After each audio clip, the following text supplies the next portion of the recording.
I'm Hillary Heidi, a producer at BioWare. Let's take a closer look at the Mage build we featured at the recent State of Play. I call this build the Dragon Killer because my gear and skills have been optimized to take on a powerful boss, this Ice Dragon. As a mage, I can switch between two weapon sets, a staff for ranged attacks, or an elemental orb and dagger for close quarters combat.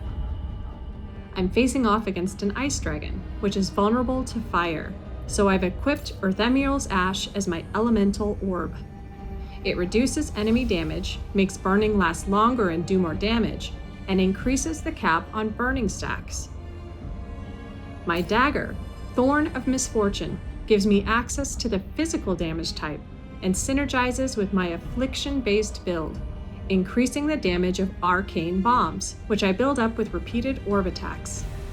I've further powered up my afflictions by equipping this death mask, which will give me a nice damage boost. You'll notice my armor set looks a bit different than the icon.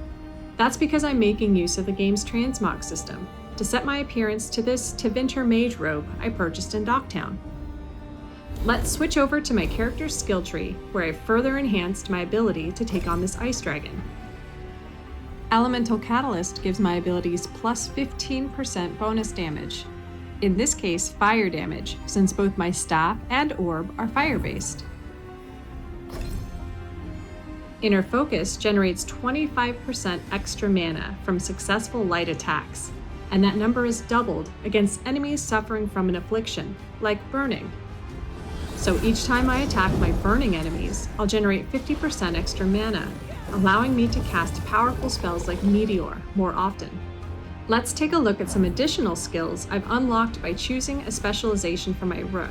In this case, Spellblade, which blends magic and melee. With the Electrical Burns passive, my fire attacks stack even more afflictions on my targets, applying the Shocked Affliction whenever I apply burning, and vice versa. And finally, my Spellblade ultimate ability, Thunderous End, unleashes a massive amount of damage, shocking enemies in a wide radius, perfect against a large target like a dragon. Let's return to our battle with the Ice Dragon to talk about synergies and combos.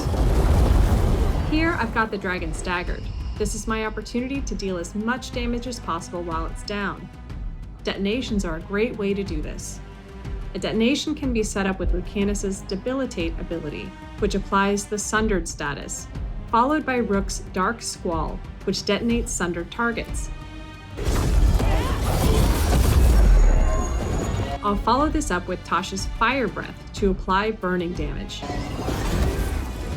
Normally I'd have to wait for my companions to cool down before I could use their abilities for another combo, but I've got a secret weapon up my sleeve. The Dreadwolf's Lyrium Dagger.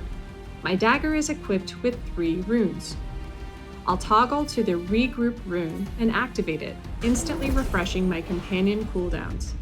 With my companion's full suite of abilities available, let's finish this thing. I'll once again use Lucanus' Debilitate to set up a detonation, and this time I'll trigger it with my Meteor attack, all while Tasha's Fire Breath keeps the dragon burning. And I'll finish the job with my powerful ultimate ability, Thunderous End.